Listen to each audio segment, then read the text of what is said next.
In a world where most people watch movies and then forget about them, these brave heroes join forces to watch them again and then talk about them. Join them in their epic journey as they go back in time, a decade and beyond, to revisit and break down films from a vast array of genres. Do these movies hold up over time? Are they classics?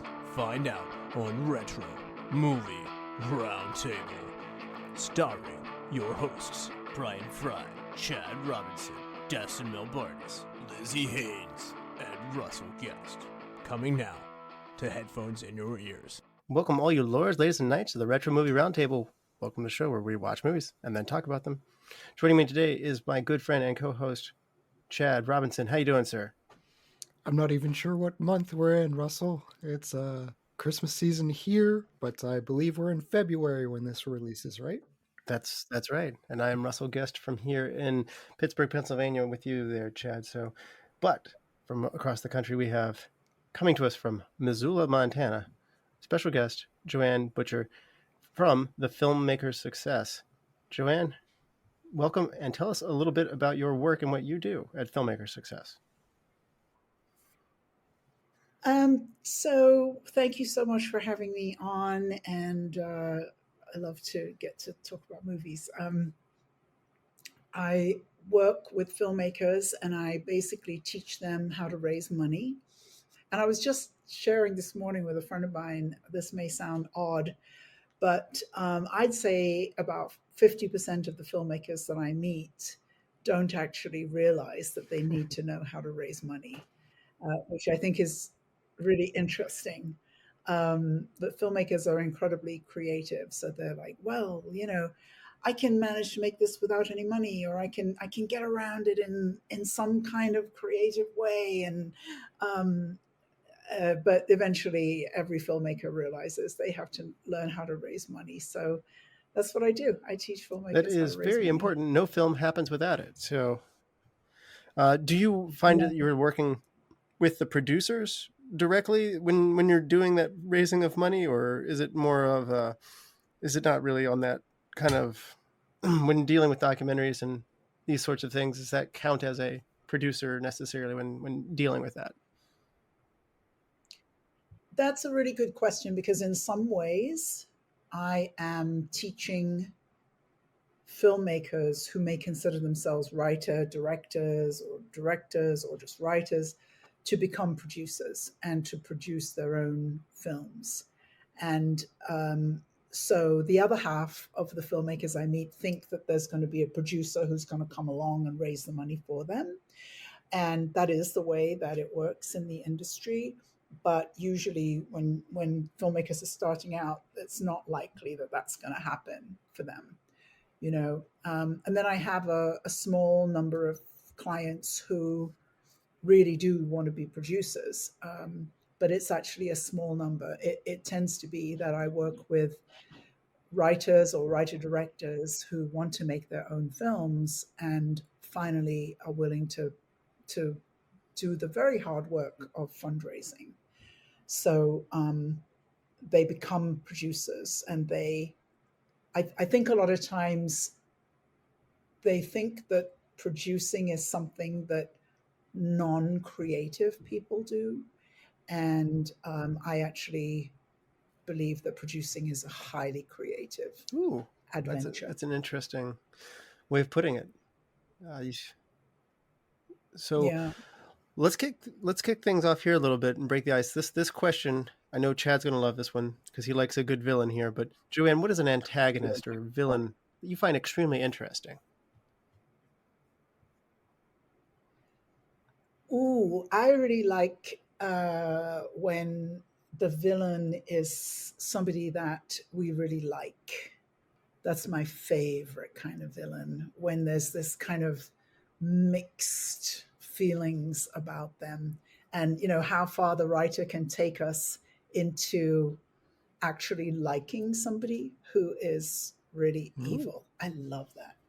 Chad was just talking about loving horror films, and I'm not particularly a horror film fan. One time I did this genre contest, and it turned out my number one genre was serial killers. I was like, oh my God, they know me.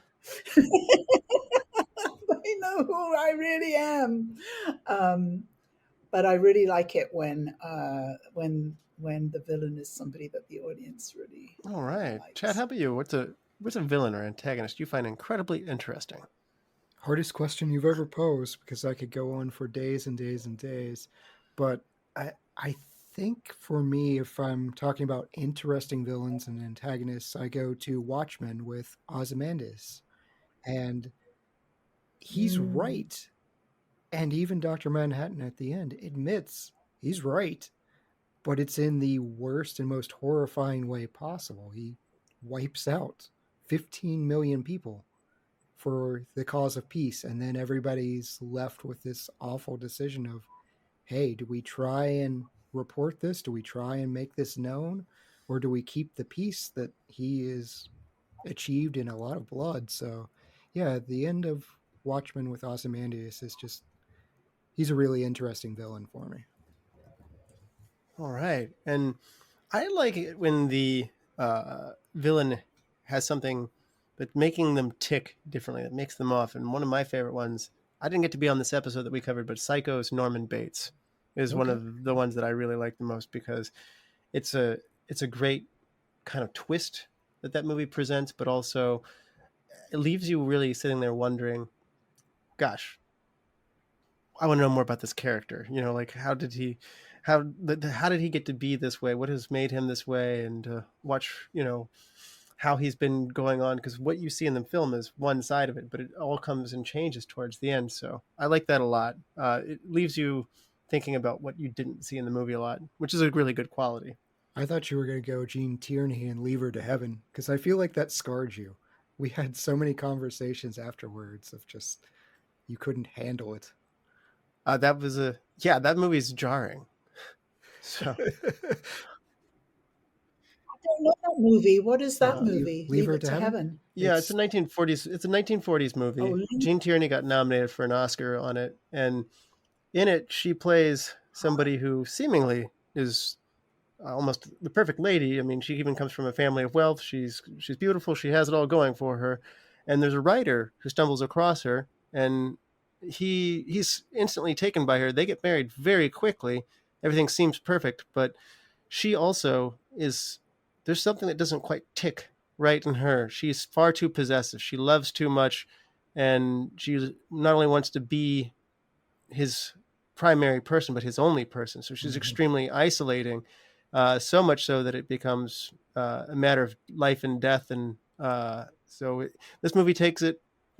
This movie takes it to quite an extreme. It's suspenseful, it's well acted, and I highly recommend it. I know Chad was a fan as well. Huge fan of it, yeah. That's great also to have a female villain. That's Oh, really yeah, fun. she's delightfully evil in that movie. So Chad, why don't we get going here? What's the movie that we're going to cover today? We're going to cover 1989's Do the Right Thing, our first Spike Lee movie. All right.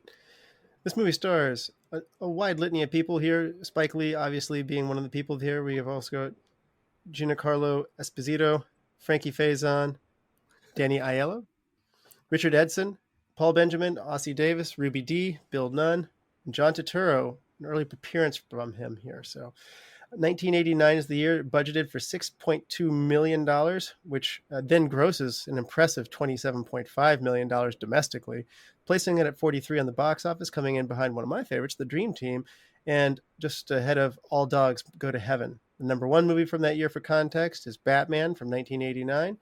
IMDb gives Do the Right Thing a 7.9. The critics of Rotten Tomatoes love it at 92%. The audience score is not far behind at 89%. It is an Academy Award nominee twice over for Best Supporting Actor for Danny Aiello and Best Original Screenplay for Spike Lee. And during the 1990 Oscar ceremony, during the Best Picture nominees, Kim Basinger saw some controversy when she ignored the script and said, "We've got great films here. They're great for one reason, because they tell the truth. But there's one film missing for the list that deserves to be here, because ironically it might be the biggest truth of all, and that's Do the Right Thing." Spike Lee later thanked her for that, and so bringing further attention to it. It is a Golden Globes nominee 4 times over for Best Motion Picture Drama, Best Supporting Actor for Aiello, Best Director, Best Screenplay, MTV Movie Award winner, the prestigious Popcorn, the Silver Bucket of Excellence Award in 2006, so it's a legacy award. And it is a Boston Society of Film Critics winner. So this is something that's here. And then in terms of, surprisingly, we don't have any AFI distinctions on this one. But according to President Barack Obama, at a fundraiser in New York City, that he and his First Lady Michelle Obama saw the movie on their first date. And they thought that they were planning on seeing Driving Miss Daisy. And instead they went to see this. Spike Lee later joked that their relation probably would not have worked out had Barack chosen the latter. So this is a rough first date film.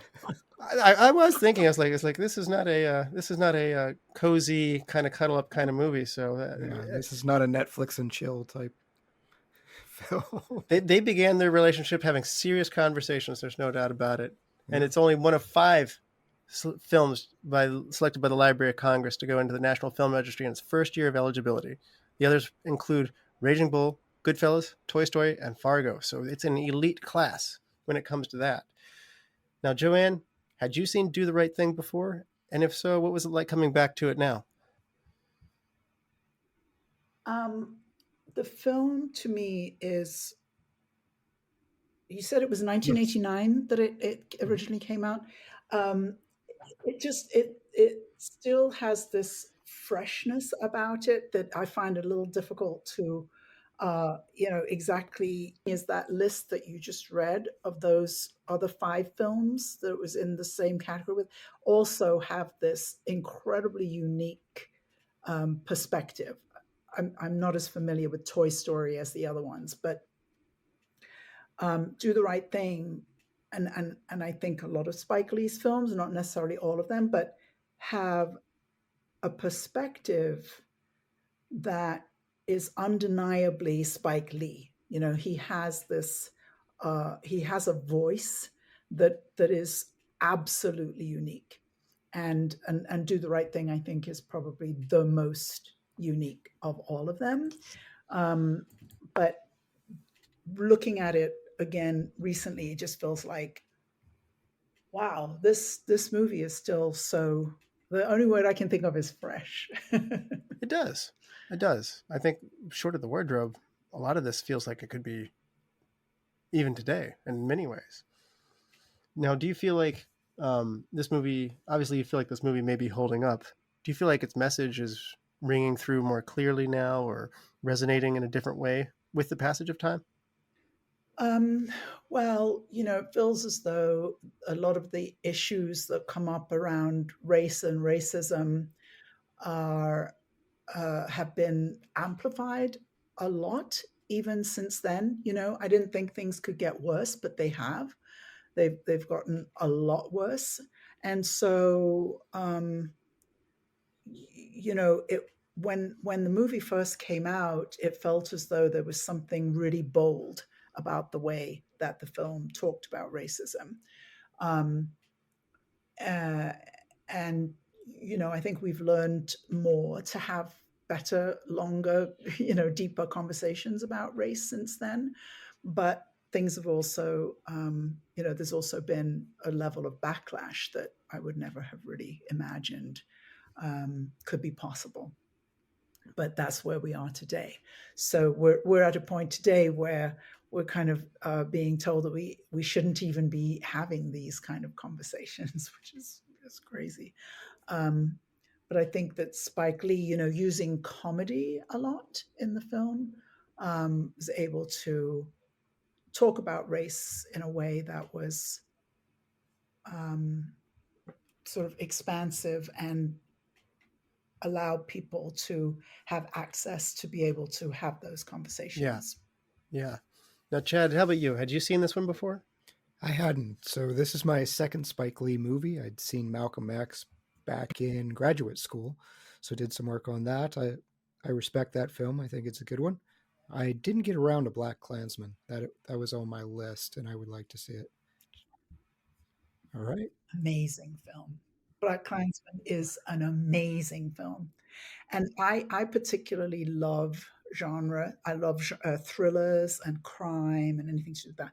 And Black Klansman is, on the one hand, based on a true person who did what is actually shown in the film, where it's a Black man who manages to, be working for the CIA or the FBI, whichever one it is, and who manages to con these KKK people and thwart a plot. But it's all based on a true story. So it's a thriller. It's also history, which Do the Right Thing is as well. It's not in the same sense a historic story, but it's a historic narrative in terms of the place. I think the place that the movie is based. Black Klansman is an actual historical story, but it's a brilliant All right, thriller. You convinced me, because I didn't know much. Unfortunately, Dave Chappelle's sketch of the Black Klansman, he's blind, sticks in my head. So that's what I have stuck in my head as the imagery. Funny skit, but no, I do like historical films, and this is definitely going back to what Joanne said with Do the Right Thing. It's based on historical events, or at least loosely based, and there's some influences. So I appreciate that. Unfortunately, yeah, it's still relevant. I mean, Ferguson wasn't that long ago, and we still continue seeing young Black men that are killed by the police in situations like we have at the end of the film. It's 2024. I don't know. Somebody could absolutely cite some cases from 2024, I'm sure.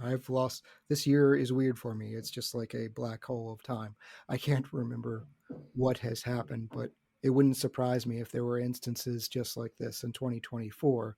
The Michael Browns stick out in our heads because that was just so prevalent everywhere. But yeah, the dress, to your point, Russell, does not hold up. The boombox culture does not hold up. We remember that.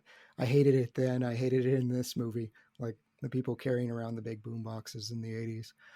But topically, yeah, as relevant as ever. Yeah, I had not seen this movie either, Chad. And I honestly knew nothing about it coming in. So I just hit play and went with it.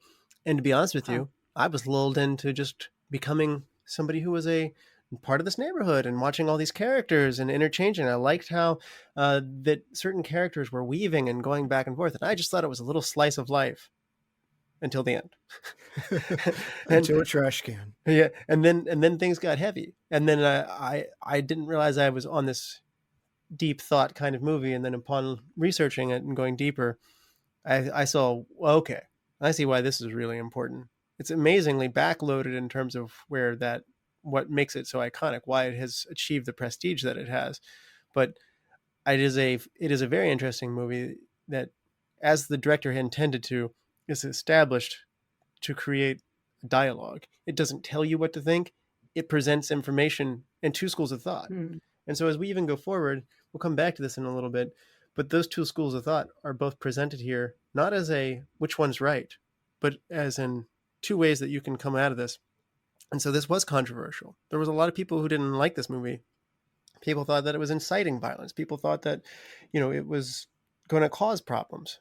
People thought that it was driving divides. But I think it's bringing an interesting way of discussing this I think art's, one of its great things that it can do is hold up where we are as a time, to be able to digest it critically and to be able to detach from a real event necessarily, because this is fiction, like in terms of what happened, but it's rooted very much in reality. And so I have to agree with Joanne. This is not something you just lightly pop in and just watch on a first date. I don't know how, I don't think this is a first date movie, but on the other hand, it is very interesting to dive into, and it sticks around with you and makes you think about it for more than a second. It's fun to watch other people. There's a lot of stuff online of watching people analyze it and give their take on it. Sometimes people go way off in left field, and even Spike Lee's reined people in. But I mean, that's really interesting. It's a very interesting movie. So I think it's a first date movie if you are somebody who talks about issues of race. And so any Black person in America, by the way, I look white, but I'm biracial and I identify as Black. But any Black person living in America is having a conversation about race. Yeah. there's not a way that you can, like, not be having a conversation about race if you are Black and living in America. And so I think that to on a first date to have, again, a comedy, yes, it turns south at the end, but a comedy, fabulous characters that are Black and are, talking about race and talking about racism. I think it's absolutely a first date movie. You definitely have something to talk about afterwards. So. That's true. My first date movie was, we rented Monty Python and the Holy Grail. So it's a little different tone than my first date was with my wife. So, but yes.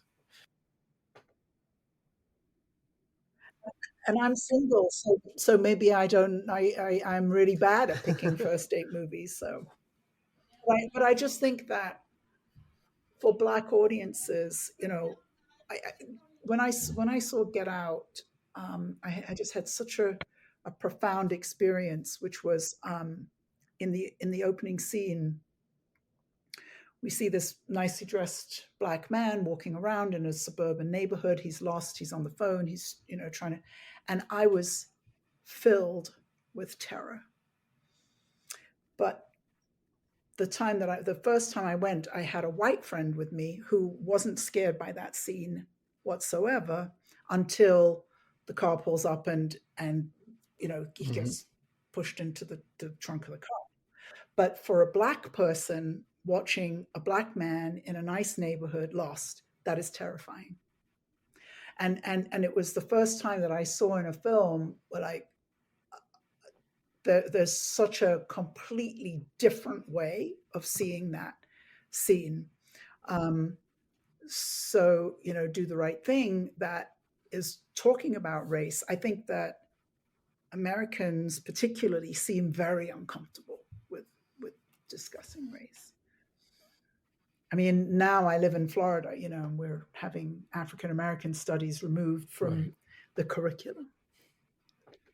It's like it can definitely be a stressful conversation for people to have, because you also don't want to say something you shouldn't say, or what if, but you don't want to, like in today's times, I think that stress has gotten even bigger. So I think it's good to be able to talk about things, as you pointed out. I think people avoid talking about things more than ever. So it's good to be able to talk about things that are important and to respect and to hear people out. So hopefully this movie can still do that here in this time. So, and probably better, I hope better than ever before, I hope, as time goes forward. So we will be back. We will spoil this movie. So there's going to be moments in this that are spoiled for you. You're not going to want that. So check out the movie if you haven't, and we will be back after these messages. Welcome to the All 80s Movies Podcast. I'm Bill. And I'm Jason. And this is the podcast where we talk about the blockbusters, the flops, and everything in between from one of the freshest decades for movies, the 1980s. So whether you're a brain, a jock, a valley girl, or a Jedi, we've got some 80s classics for you. Do these movies stand the test of time? Are we discovering something new? Is there an 80s movie we're finally watching for the first time? Join us each week as we dive into the cinematic nostalgia that inspired and influenced a generation. From the hits to the cult classics, we'll discuss our earliest memories, favorite scenes, fun facts, and our not-so-favorite movie moments too. It's the All 80s Movies Podcast, now available on all major streaming platforms. Please subscribe and happy listening.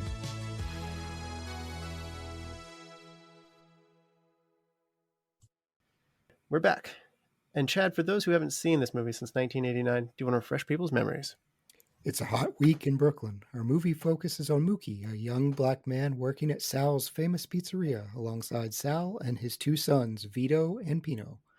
Sal is a proud Italian man who refuses to change his memorabilia to reflect the demographics of a largely minority neighborhood, causing a customer named Buggin' Out to call for a boycott. Buggin' is largely ignored by the community. Mookie is stopped by a drunk who calls himself Demare, who encourages Mookie to do the right thing, but this is just vague advice. As the heat goes on, tensions start to rise amongst the locals. There's jealousy of the success of a local Asian family running their own bodega. One of Sal's sons desperately wants to leave the store behind, spewing vile racist epithets about the community. It all comes to a head when a young man named Radio Raheem enters the store. Sal refuses to take his order until Raheem turns off his boombox, which enrages Raheem. Raheem sides with Buggin, and they re-enter Sal's pizzeria with the boombox playing, and Buggin demanding that black faces appear on Sal's wall. Sal refuses to cooperate, and racial slurs by both parties get thrown around until Sal takes a baseball bat to Raheem's boombox.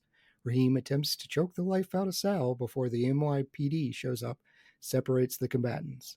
The NYPD unfortunately does NYPD things, and they use excessive force. They actually kill Raheem, and in the process of separating him from Sal, then slip him into the back of the car in hopes that they're unnoticed.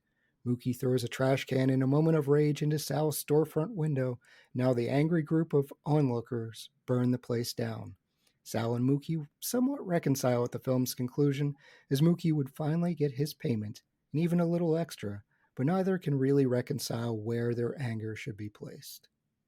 And the movie finishes on two quotes. These are pretty loaded.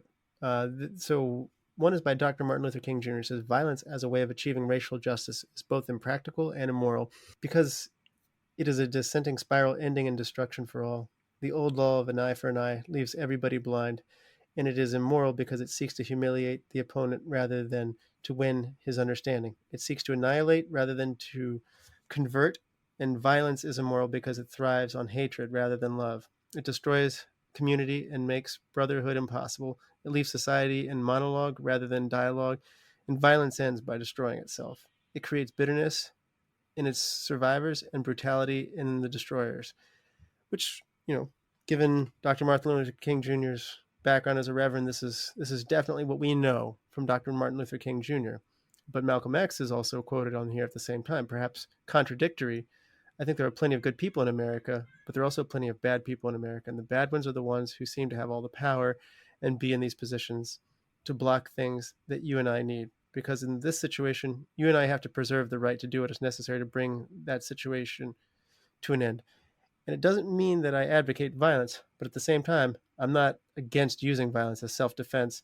I don't even call it violence when it is self-defense. I call it intelligence.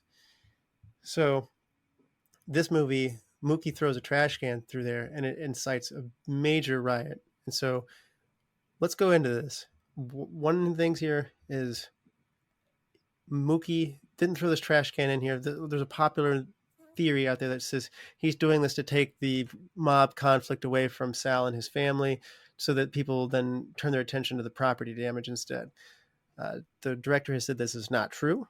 Mookie threw that garbage can through the window because he just saw his best friend, Raheem, being murdered in front of him. And Lee acknowledged that the alternate theory that Mookie did it to save Sal or Pino or Vito was not his intention.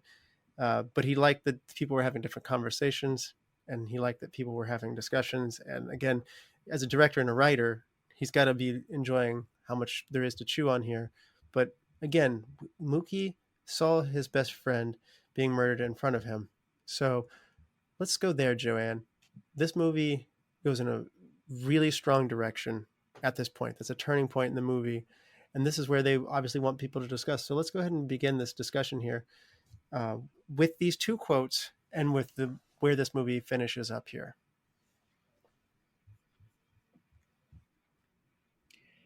Those two quotes are really amazing. And I don't hear any conflict between the two quotes, which I think years ago I did. I saw them as being sort of different sides, but now I see them as being the same. And that the Malcolm X quote says, I'm not advocating violence, but self-defense is not violence. So that when Mookie throws the trash can through the window, is that self-defense or is that violence? And I think that what we've seen from the way that Sal runs the store, he's not interested in any sort of concessions, even though his customers and everybody who pays him is black, but he's not interested in anything that they have to say. So I felt as though the garbage can is a voice that has not been heard. That's what it seems like to me. It's a voice that has not been heard. But the violence of throwing a garbage can through a window does not compare to the violence of the murder of Rahim, who's an incredibly who is a character that we really, really, really are warm to. And so losing him of all the people in the film is sort of the worst, I think. And losing that talent and that character is devastating. And you say it's a turning point in the movie, and it's from where we go with all the lightness and the comedy to end up in murder is pretty shocking, but not for the people in the movie. Yeah, I think they've mentioned, we've seen this before. There's names that are being thrown out there. I think Michael Stewart and stuff was included in this, and there is a long list of names that I don't have at my disposal here. This is pre-Rodney King, by the way, but I mean, the riot that ensues from this, we had seen police brutality claim lives before, and this is, like you said, this is not something they had never seen before, and there's an anger, and we're doing this again here on my street, I think, is a big part of that. Chad, this movie's titled Do the Right Thing. I think this movie is challenging you to ask, did Mookie do the right thing? And there's probably more than one way to tackle that. I mean, how do you view what Spike Lee's challenging you to ask, what is the right thing here? Sure, we value the whiter than sour cream opinion of Chad Robinson, but I get frustrated with Spike Lee's response about this, because Spike Lee has responded, only white people are asking who did the right thing. His response is, black people don't have to ask that question. And from a white perspective, I look at this and I'm going, nobody did the right thing. No one did. And it's a series of consequences. Sal didn't do the right thing he could have listened to Buggin. Buggin did not do the right thing by trying to organize this boycott and then storming in the store. Rahim didn't do the right thing by refusing to turn off his music and show respect, while Sal also is not respecting him. Rahim actually comments, he says he didn't even say please when he asked about the music. Now there are issues there. I look at it and just it drives me nuts when people are blasting music. So I get the frustration, but it's a very different attitude on these types of streets, how they're talking to each other, how they talk to the Asian clerks. They are using profanities towards them.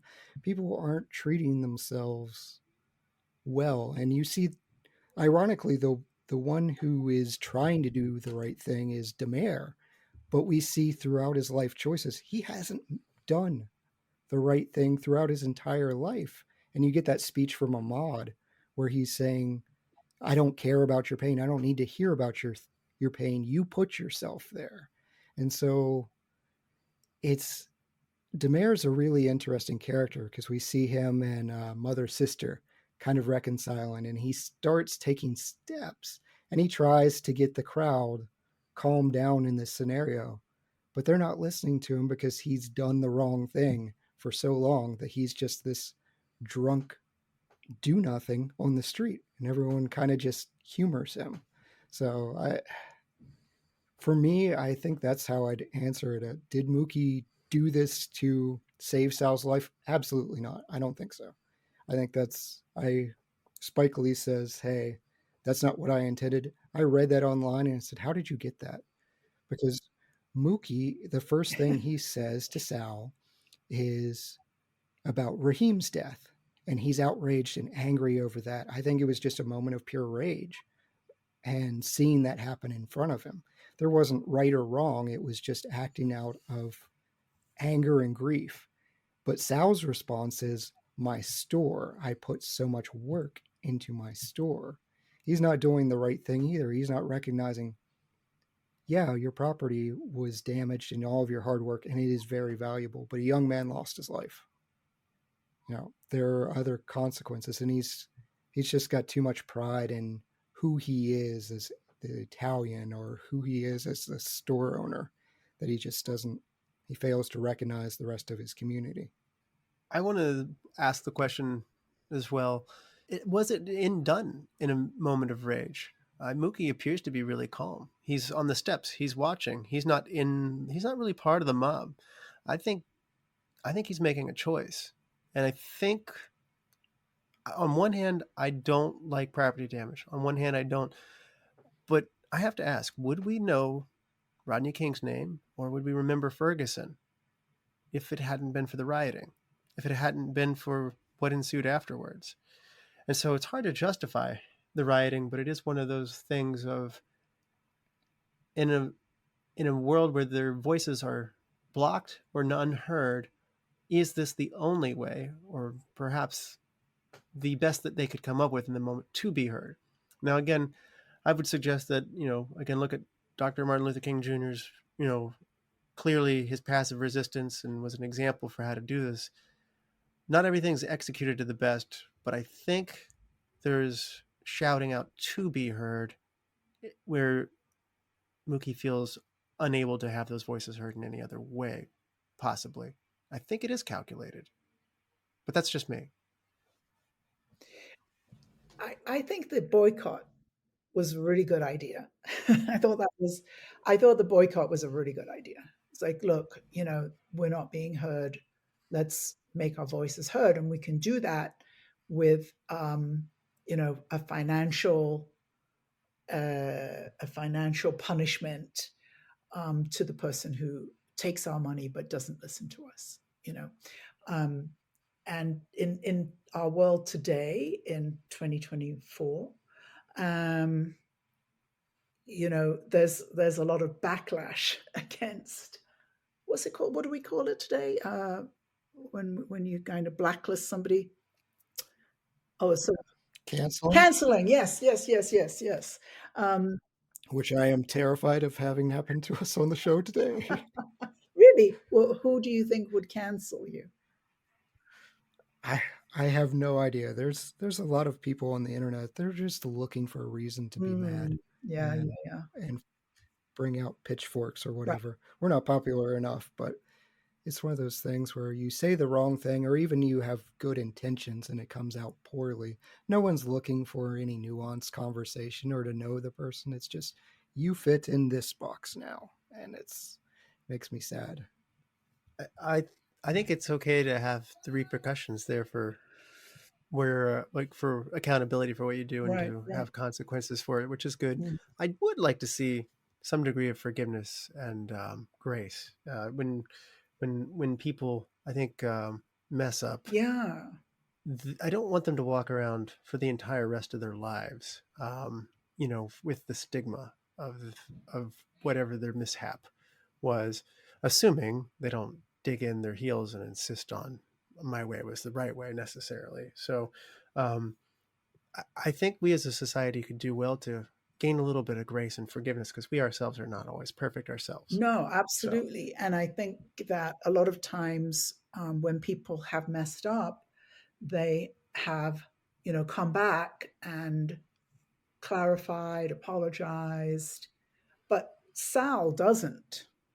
No. Yeah. No. Sal doubles down. And so again, we keep talking about this film and how, where we are today, but we live in a culture where the doubling down has become the way to move forward.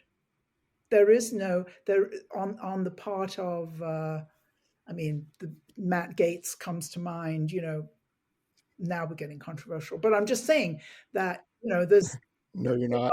there are people who are out there committing criminal acts who are like, no, I'm going to double down, and that to me feels a long way from where we were in Do the Right Thing.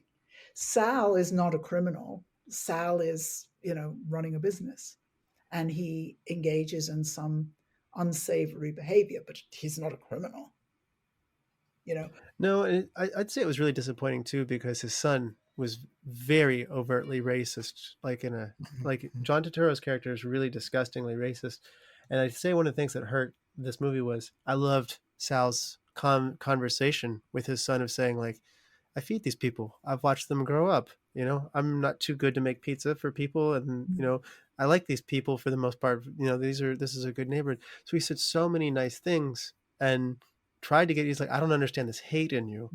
And so it's really, to me, I think one of the more conflicting things is this movie kind of shows you a moment of like, okay, there's a bridging attitude here, but he himself is the one with the pride that can't be, that's my wall. I put up the Italian Americans, the famous people like Frank Sinatra and, Stallone and all those people are up on his wall, and it's his wall. It is his restaurant. It is his choice to display there. But to your point, the notion of boycotting it, if people don't feel like it speaks to them, might be something that, like you said, I'll run my restaurant the way I want to, but if it has a financial hit to it, I mean, that's a pretty strong message that could change.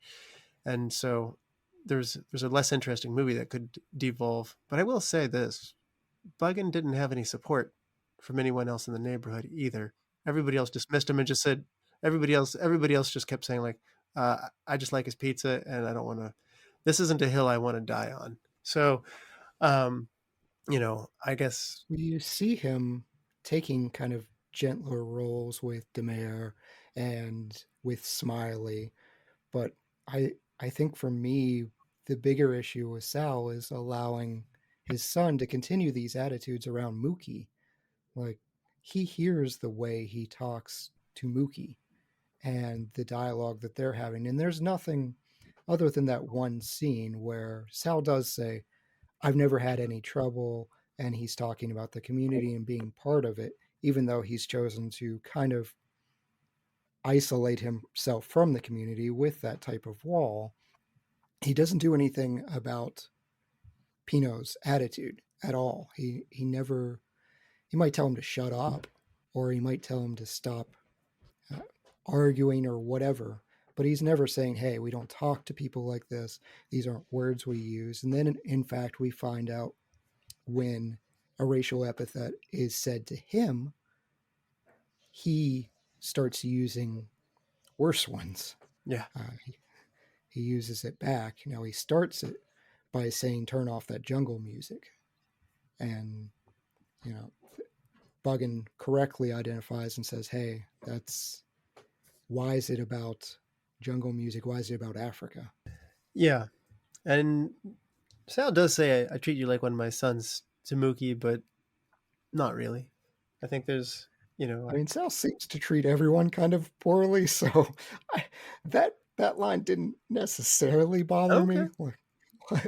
But yeah, he doesn't seem to take any guff from anybody. And he does give Mookie some grace because it seems like Mookie's taking 2-hour lunches. His sister mentions that he's late for work. He's not a good employee. His sons are actively trying to get him fired. Yeah, you can tell from the other dialogue with Tina where she says, hey, you haven't held a job for more than a month. Don't mess this up. And Mookie is just the only thing he's concerned about, and it's consistent from beginning to end, is I want to get paid. He doesn't necessarily care about Sal or anything else. I just want the money for the job I've done. The whole we started at the end of the movie when the big when it sort of erupts, but the community, despite all of the tensions, which ultimately end up in murder, and I think that's really so important that the tensions are not, as I said, it's not just people being rude, people being racist, people being unkind. It's not just that people are dying. Is the movie says very, very clearly. But before that big turning point, the community is living in sort of balance, right? There are all these people, and as you pointed out, nobody's terribly good. Nobody's nobody gets off scot-free. Everybody has their limitations and their picadillos, but there's a balance, and it really isn't until the murder that balance gets thrown off. There's another Spike Lee movie.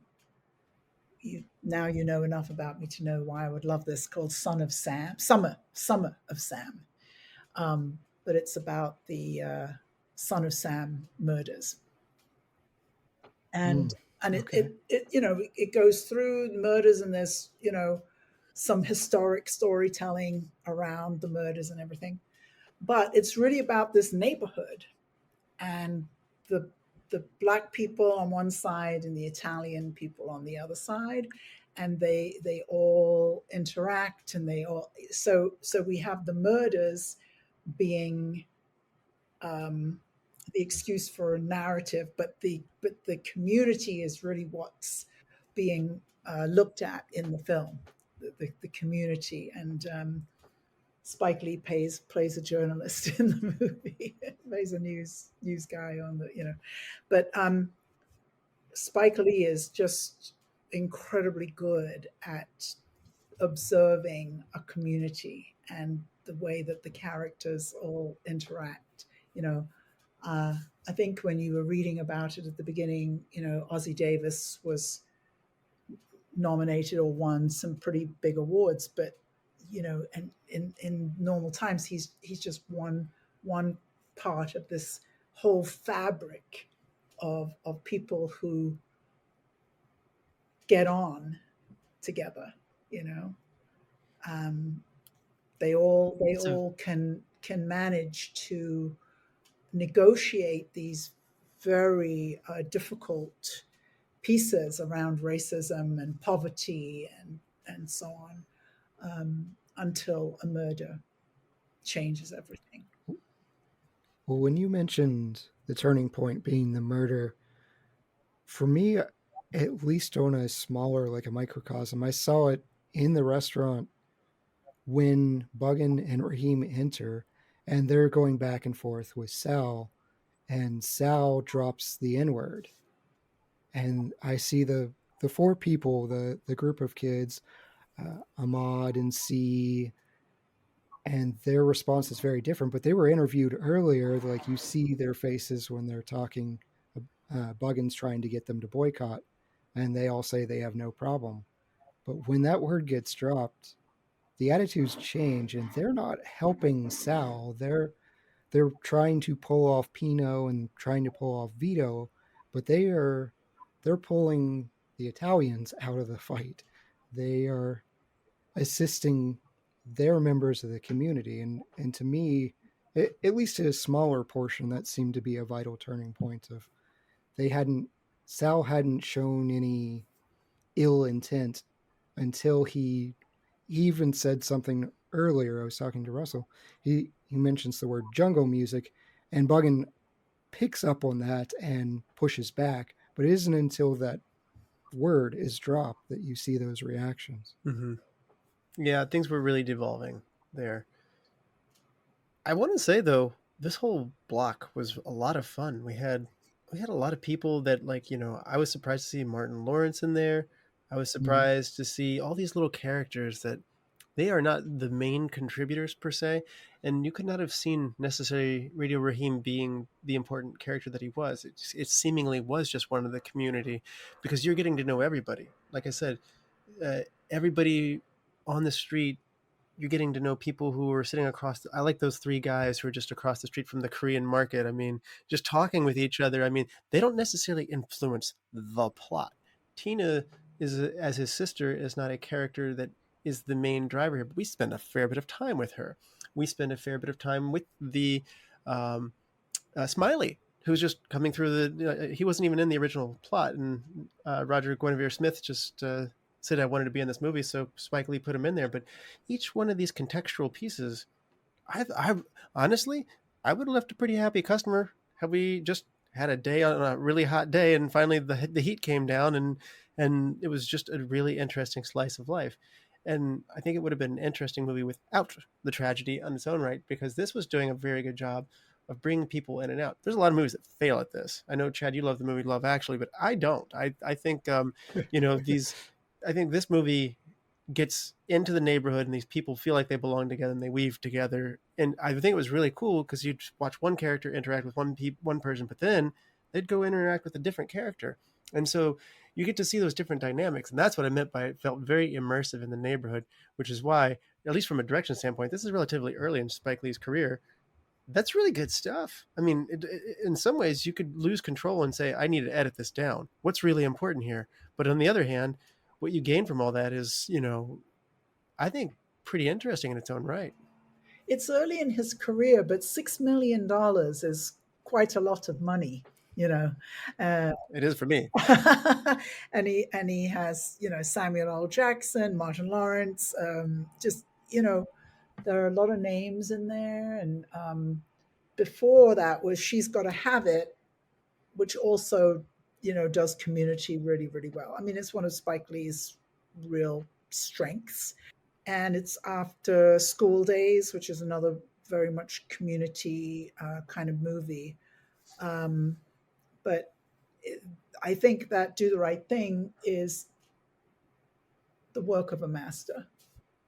It's really impressive. I didn't realize Robert De Niro was even considered for the role of Spike Lee, Spike Lee wanted him to be in it, and he passed on it and he suggested Danny Aiello to do this role instead. But gosh, I think he would want to have it back. Another person who was talk about this cast maybe being even heavier, James Earl Jones was offered the role of the mayor, which I really like the mayor we got, to be honest with you. But I mean, James Earl Jones turns it down to do Best of Best, and Wesley Snipes turns this movie down to do Major League, and he later comes back and does another Spike Lee movie for Mo Better Blues in 1990, and then Jungle Fever in 91.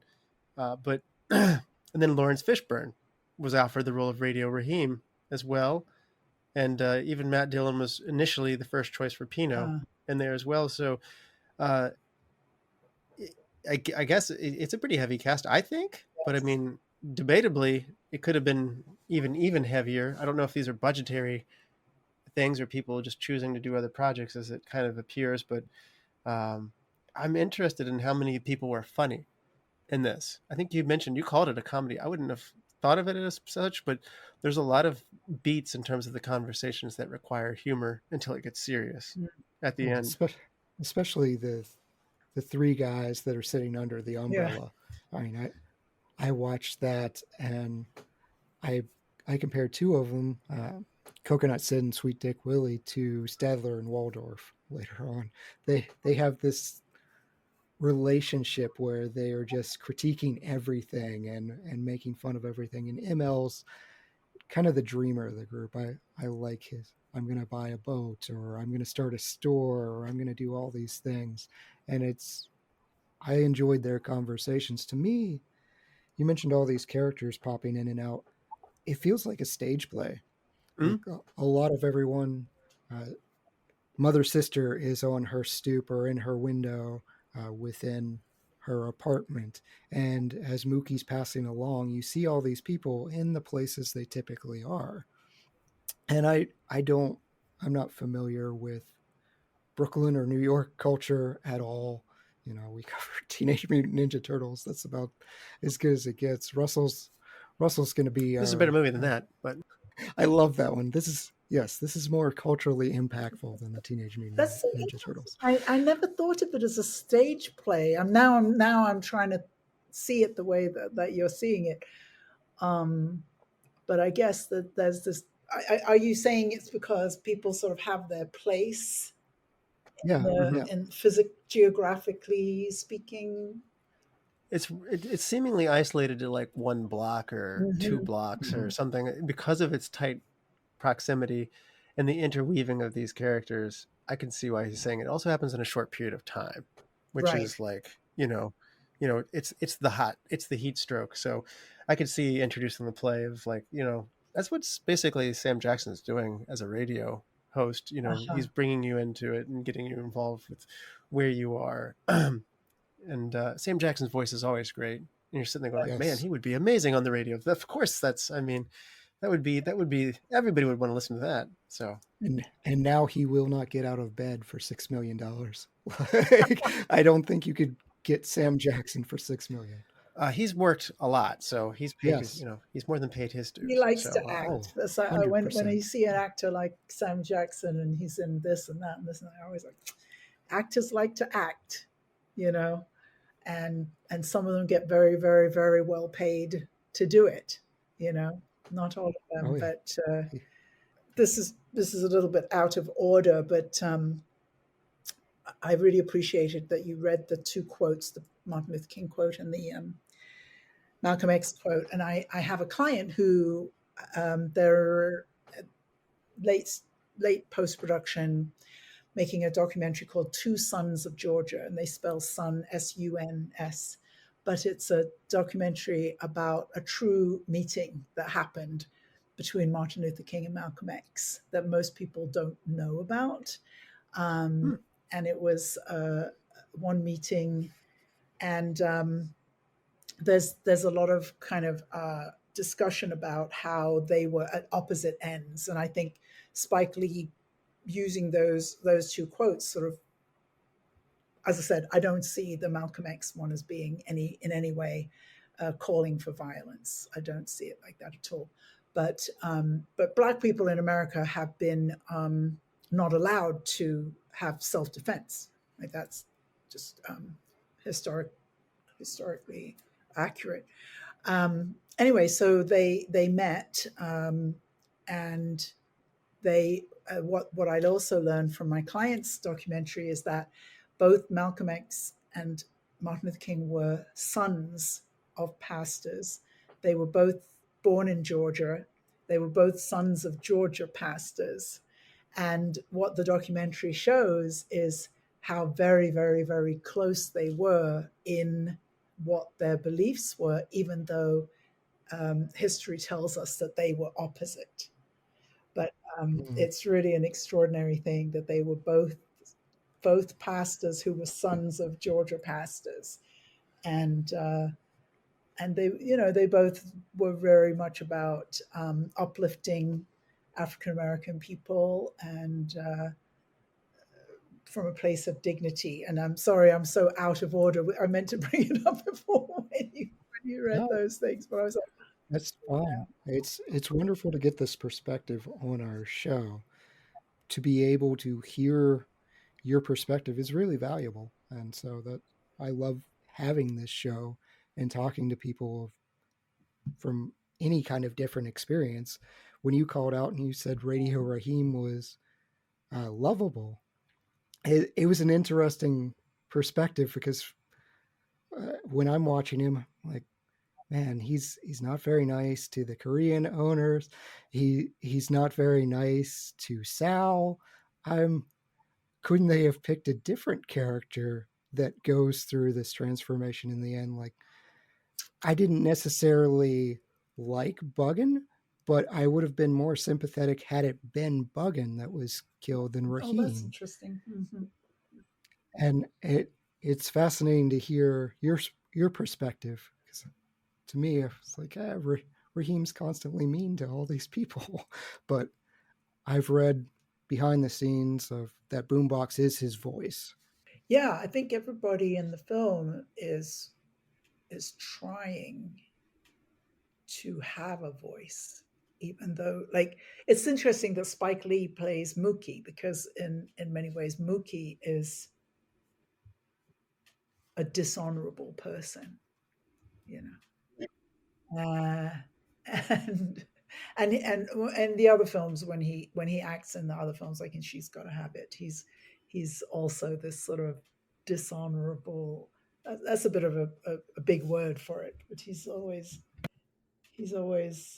plays these characters that are just kind of disreputable and not very wholesome, and he's just very good at that. And it's just an interesting place to play from.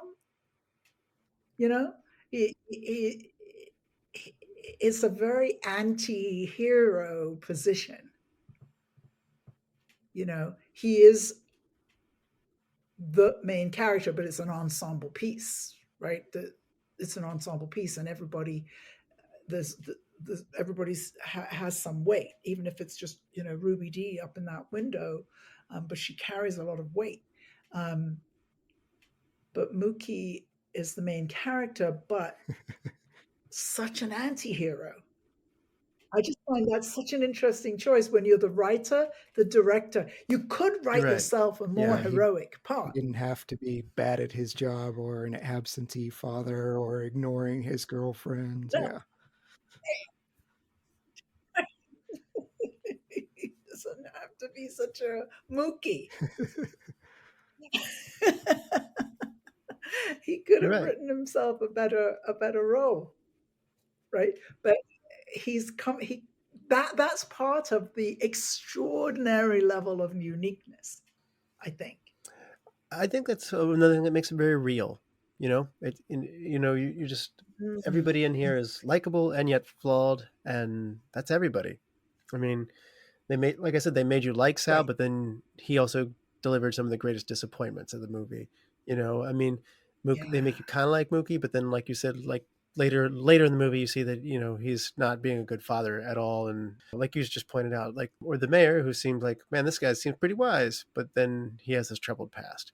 In a way, these are just people; they are good and bad, and I think that that's an interesting thing. Yeah. Well, also, I think that there's a lot of pressure for Black directors. I mean, even back to Oscar Michaud. But anyway, there's a sort of pressure to, again, uplift the community, and everybody should be a hero and things like that. And so to not do that is also, it's challenging, when you have a lot of pressure on your shoulders to somehow uplift the race. Well, Spike Lee was pressured to do that. It was originally with Paramount, and Paramount was worried that they wanted the climax toned down, and he refused in the same weekend. He refused, and then took it to Universal Studios, who didn't require as much change happen. But Paramount demanded that the last moment between Sal and Mookie would be a hug, and saying that he understood. Sal says, "I understand what you did," and kind of a feel-good moment. And Spike Lee said that was a typical Hollywood crappy ending, and that he wanted to remain truthful in the characters. So to your point, $6.2 million is a lot of money, but sometimes with that comes pressure to change what your vision for it is, and he was.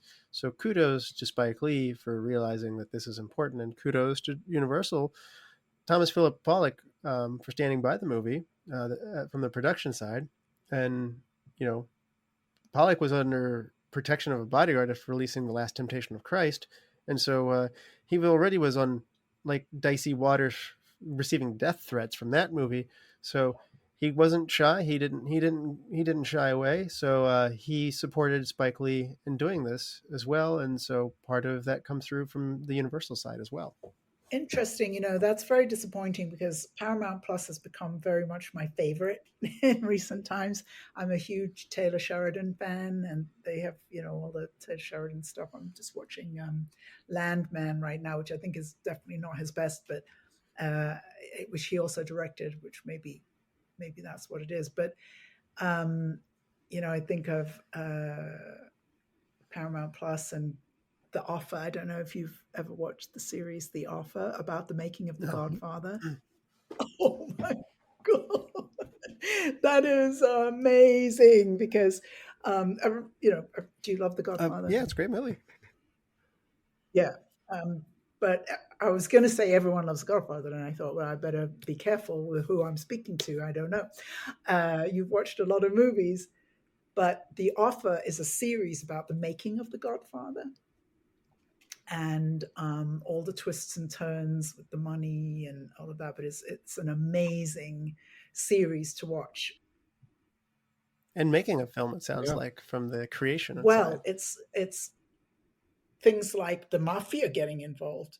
The mafia got involved in the making of The Godfather and didn't want it made, and Paramount didn't want to make it because they didn't think it was going to make any money, and they wanted to just shut down the studio, and all of those kind of stories. So anyway, it's just very disappointing to hear that Paramount wasn't able to see what Spike Lee was going to be bringing with Do the Right Thing.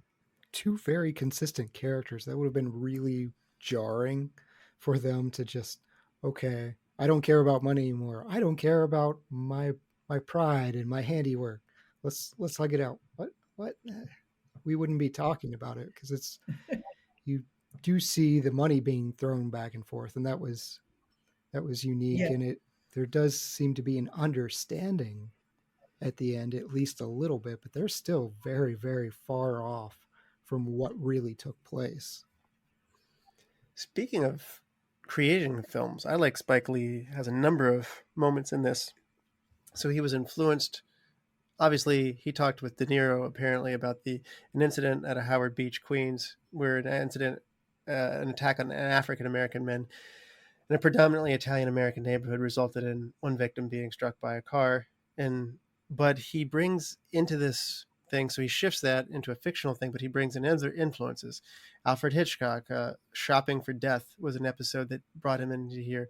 There's references in here. The idea for the heat wave came from something like Predator 2. He said, I just thought, Predator 2 had a lot to say about race relationships. I took that away. I like race is Predator in my joint. Spike Lee said of it. And the first words spoken to us are wake up. So it's like a callback to his movie School Days, which are the first words of that movie. And then the Radio Raheem's whole spiel when he's got the love and hate brass knuckles on there are from like Night of the Hunter, which is a 1955 movie. Yeah, somebody else knows this movie. I've been trying to get it on this show for Night years. of the Hunter was my mother's favorite film. Wow. Which I guess is where I get my love of serial killers from. But we do need to cover that was someday. a wonderful movie. Oh yeah, Night of the Hunter. Wow. It makes Raheem's speech. It changes how you view it because you've heard that speech from a shyster minister traveling around who's actively trying to steal or worse from children. And, the dance scene at the beginning, which I thought was kind of out of tone for what would later come in, but not quite. That was a callback to Anne Margaret and Bye Bye Birdie, he said. So Spike Lee is a bit of a cinephile, and his love of movies of a lot of different things, everything from Predator to Night of the Hunter to Bye Bye Birdie, it's all coming into here. And so as this whole thing's his creation, I think his influence as somebody who watches a lot of film has influenced him here. Like you talked about, he has a unique stamp on there. His love of movies does come through and influence what he's doing here. That doesn't always show with every movie we cover as much. And I think that's a cool thing that Spike Lee talks about in his interviews very openly with what his influences are and why things were done that way.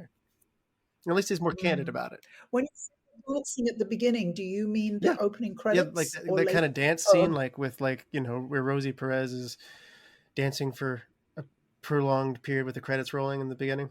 Nearly 4.5 minutes. You didn't like that? No, I just thought it was. Let me put it this way: as somebody who hadn't seen the movie, my expectations shifted from one thing to another.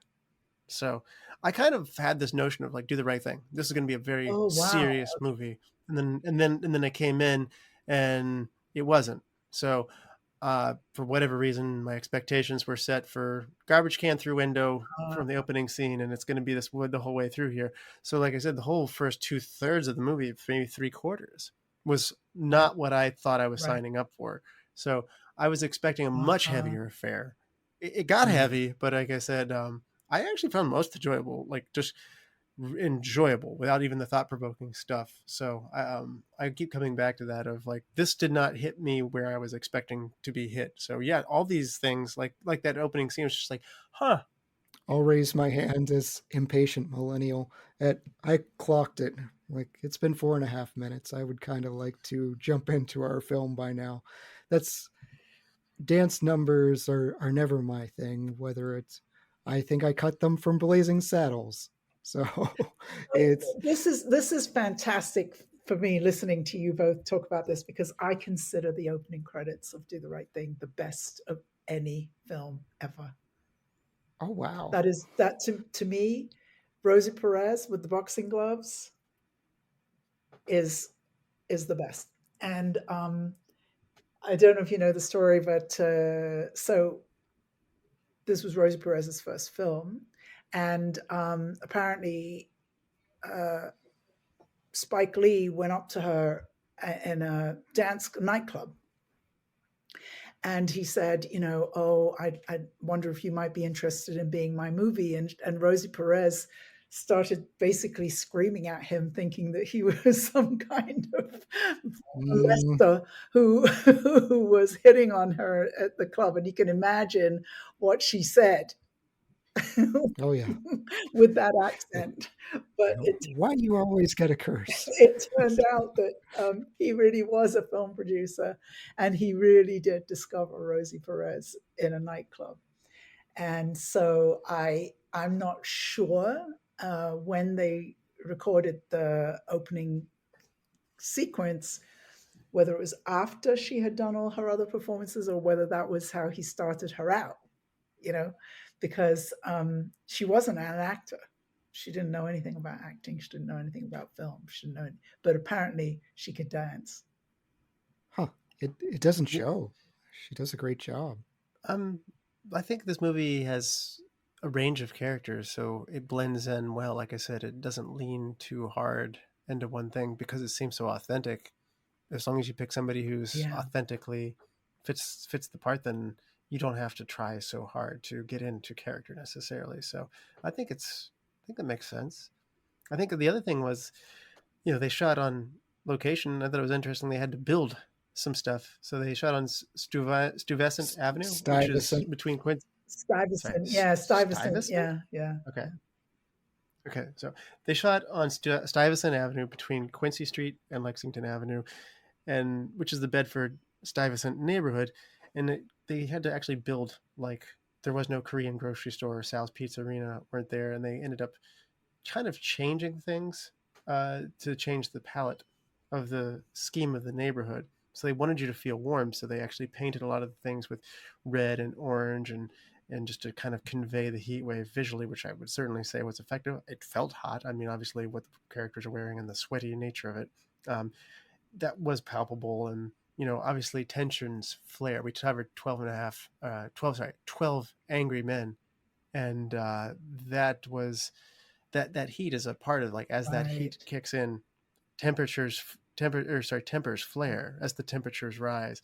And I think that's a part of this movie too. It's not an incident that, the heat is a part of, the people are extra agitated in the heat. And that's a big part of this movie. There's a lot of contrast between hot and cold, or, these kinds of things. Yeah, it's hard. We have a mutual friend who for a while worked as an EMT in Baltimore, and he would tell us the same thing of when it gets hot, people get crazy. And he would be called out more often during heat waves because you're agitated, you can't get cooled down, you're not comfortable at all. And also people are going outside and trying to find some place so they're all hot and agitated together. Yeah, Mother Sister has a reason to be grumpy. She looks hot and doesn't like. Find her that she does not want to be bothered by the men. I love that character. She was so, like, you get it. There's a little bit of roughness, and she's gruff with the mayor, but there's a reason, and she's ultimately sweet, and she seems really respected by everybody. Yeah. She's the anchor of the neighborhood. Yeah. She's like the neighborhood watch. I'll be up here watching you. I'll be up here in my window. The music was another interesting thing. Obviously, I did not realize, like, Fight the Power was, like, that's just, I know it's an iconic Public Enemy song.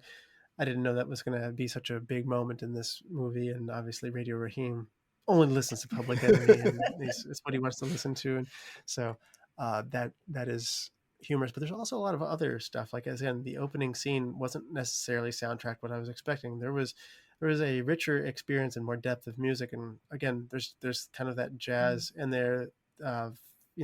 There's kind of a symphonic underscore, but there's influences in there of jazz, and then again, I was just expecting straight up hip hop from 1989. The music that's very Spike Lee. Again, you see that in his other films, particularly I think of his School Days and Crooklyn. But he always works with, I don't know if you have it there, but he always works with, I think is it his brother is the composer? Music by Billy Lee. Okay. Oh, Bill Lee. Yep. Oh, yeah, that's his brother. Yeah, American jazz bassist composer. Oh, yeah. Known for collaborations with Bob Dylan and Aretha Franklin. So jazz, talented family. Very big part of Spike Lee's movies. For some reason, particularly, I'm seeing School Days in my mind with the jazz. Mm-hmm. But he's a constant collaborator on Spike Lee's work. So there's always a certain flavor with the music in Spike Lee's films, and they always collaborate. Yeah, and again, that kind of layered in. Again, there's different ages, different types of people, and again, they just kind of layered in all these parts of the community. So I liked what the musically reinforced with that too. What do you say we hand out some awards here? Looking forward to it. Okay, Joanne, who is your MVP of Do the Right Thing? Spike Lee. It's guy writes it, directs it. It's kind of your lead actor. How is he not billed first is my only question. Oh, where is he billed? Like sixth, I think. That's 1, 2, that's 3, just humility 4, 5, on his 6. part. It could also be contractual.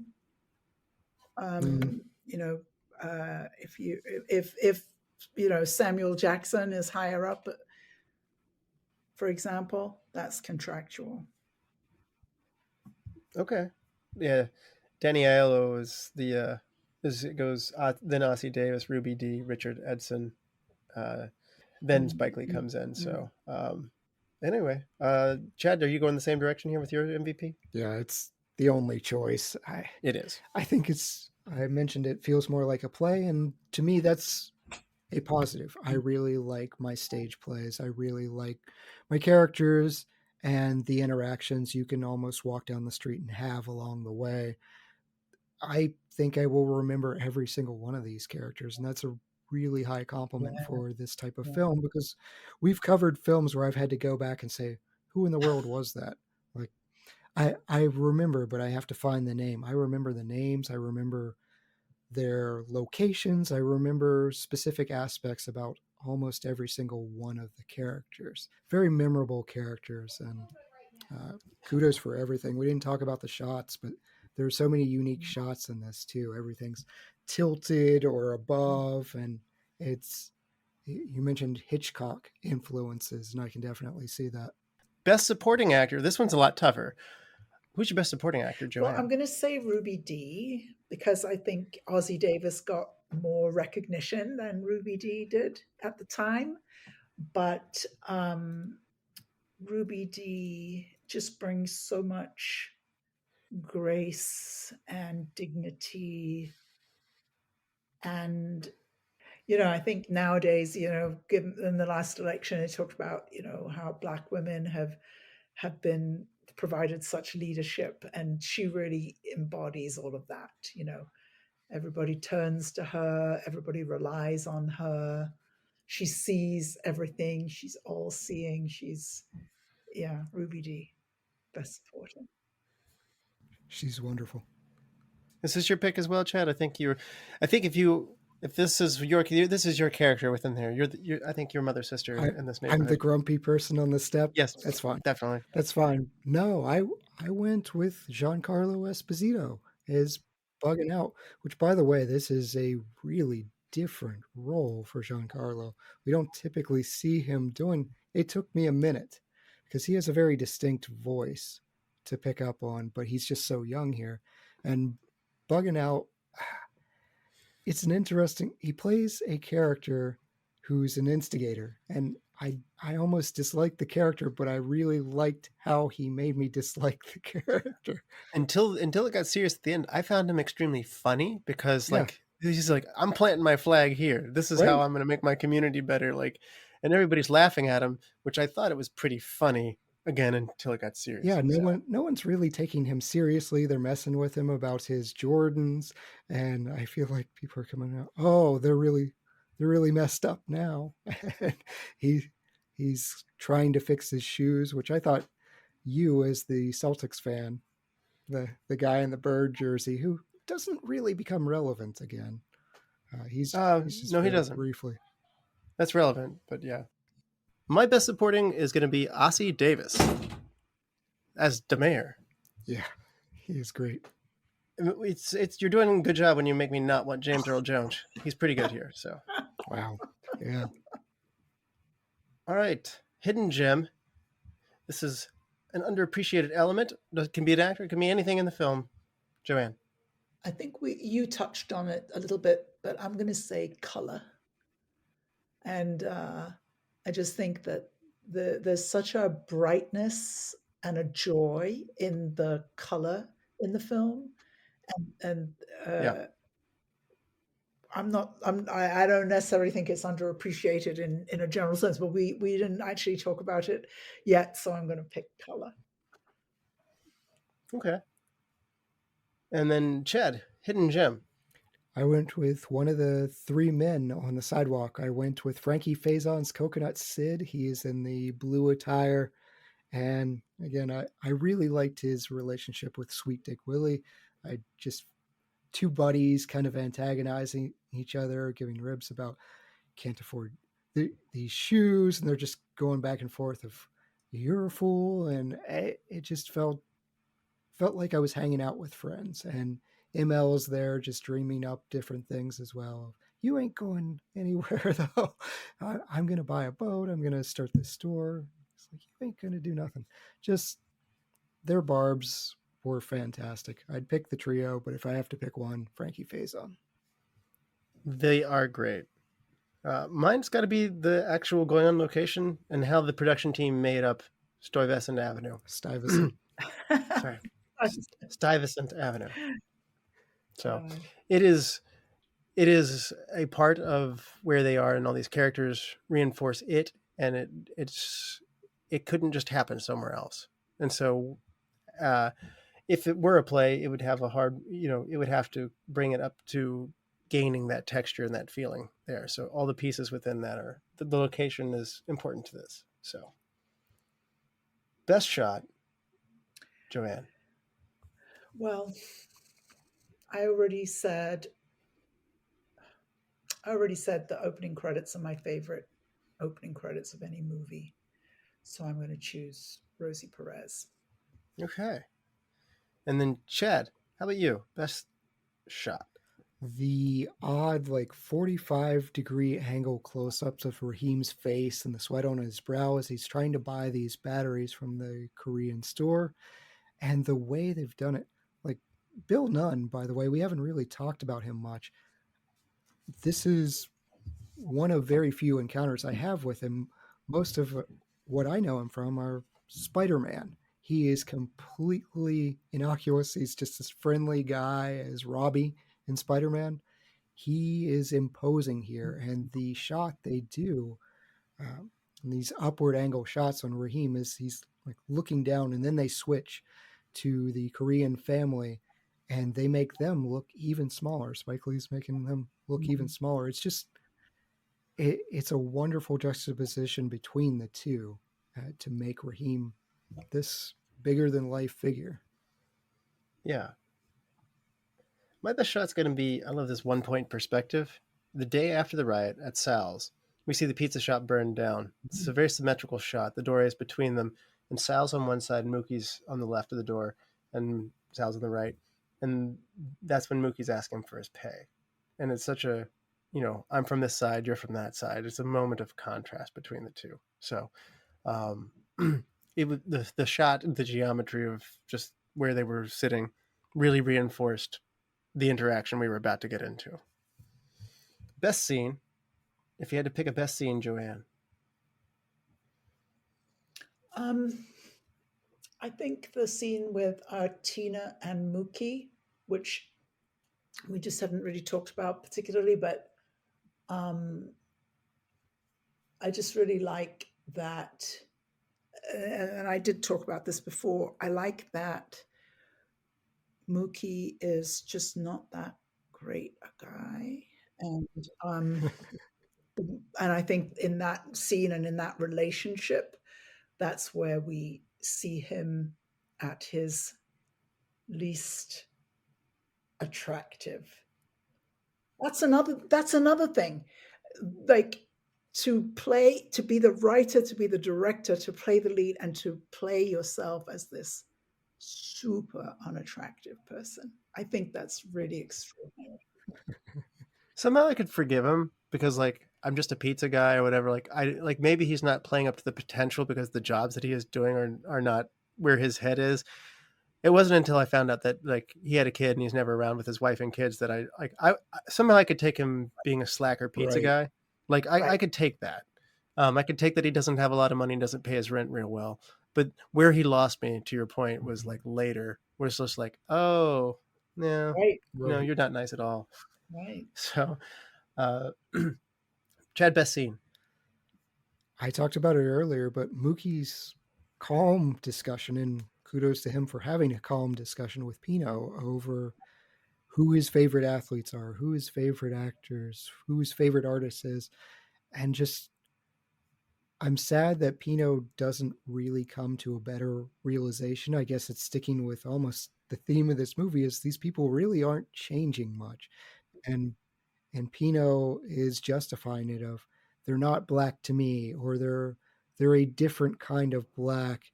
And I even like Mookie antagonizing him a little bit of, don't you think maybe you want to be black? And all these people that you're admiring, and that just blows Pino's mind. I have to go with the trash can scene.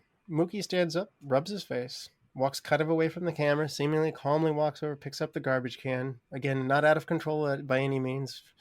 Takes that garbage can, walks back towards the camera. The camera pans. The angle's now in front of Mookie, so it's like walking towards him. You don't really see where he's going necessarily. You kind of know where he's headed. What's going to happen with this. And then the camera pivots real quick, and so it's a good shot here as well because it captures the action. And then right then, bam! It's so much better than if you just put the camera behind him and you just watch him go up and throw the trash can into the window. It builds that scene really well, and then obviously, I think you're right. The baseball and the boombox and the racial slurs are really probably the turning point of the movie, Chad. However, this is where it goes from being, a boombox is damaged to it's about to get real. Right. Like it's escalating here. Yeah, it goes from a microcosm of tension to the entire neighborhood is involved. Joanne, it can be a hard thing to do when you love a movie, but recast somebody and put somebody else in their place. Oh, I'm completely stumped. Well, you mentioned that Robert De Niro was up for the Danny Aiello part, so I'm going to go with Robert De Niro. You can never go wrong by putting De Niro in Good. movies. If I had to recast somebody and put somebody in their place, I'd go with Danny Aiello. And actually, even though you guys read off De Niro, I thought Pacino might be pretty good in this part. I think he's going to come off as too manic or threatening. I think he's going to go to the anger, the slamming down of the boombox and stuff like that as where I'm going. But now that I can see, yeah, I can see Pacino going nuts with a baseball bat. Yeah, more threatening in the fight, I guess. I don't want him to be more threatening. I want him to be a little more sympathetic. Best wardrobe or makeup moment, Joanne? The three guys who sit and comment on, who are basically the Greek chorus. I just think they're fabulous with their umbrella and their, the colors of the clothing and everything. That and there's something about elevating the guy on the street corner that I think is really beautifully done. Love it. Yeah. Chad, best word or makeup moment? I have to go with the Night of the Hunter reference. So love on one hand and hate on the other. And what gets chosen and when is really relevant. It is. I have to pick it. You kind of tipped it off. Larry Bird is my favorite basketball player, and his jersey makes an appearance on here. But it is not just that he's wearing it. It is a cultural divide. Magic Johnson, Larry Bird. Neither athlete wanted it to be this way, but Black America and White America were divided over the Bird Magic rivalry in the 80s. And so having this white dude gentrifying their neighborhood, buying up a brownstone and wearing a Larry Bird jersey, it carries this weight of it. And they even find out that he's not from Boston. Because at one point the guy says, go back to Massachusetts. And he's like, I'm not from Massachusetts. And they'd like him even less because they're implying that he likes Larry Bird for being white. So, I admittedly will say, like, I was just a kid. Larry Bird was one of the most astounding players in the league at the time. My favorite colors are green and white, and I grew up in a part of the country where there was no local team anywhere around. So Bird was pretty big in the 80s. So I was captivated at a young age by Larry Bird. But I think knowing how weighted that rivalry is and using that as just a little piece within this movie of all these other little pieces, I got to say that it's more than just the guy's wearing a jersey of my basketball player. Like, they use it for the social context that it actually carried. Now, change one thing. If you had to change one thing about this movie, what would it be, Joanne? I wouldn't have Raheem murdered, but then it wouldn't be nice. Real life. It wouldn't be authentic. The movie might not carry the weight that it has, but I said it would be an awfully interesting slice of life. Yeah. But it's, the movie is fiction, but it's reality. And it's authentic reality that is very, very, very painful. Well, nobody wants that. Anything, it would be that. Chad, how about you? We'll change one thing. Rosie Perez has been on record talking about how she didn't want to do the undressing scene and the nude scene and how she was crying. That's why you don't see her face in the shot, because she was just so uncomfortable with the scene. So that's kind of an ugly stain on an otherwise great movie. And it doesn't contribute to anything. So change it. I think I think he's trying to say it's hot because the ice cube on a hot day, but we get it. It's an excuse to show a naked woman and rub ice cubes over her nipples. You don't need that. Okay. So let me converse to say, how about down the back? Like, laying down on the bed. You could change it without doing the more lecherous thing. And especially if she's so upset and she's crying, don't do the scene. You can get a stunt double in there, so to speak. A body double, yeah. I think because Joanne pointed out, she's so young, she's not able to stand up for herself here. Okay.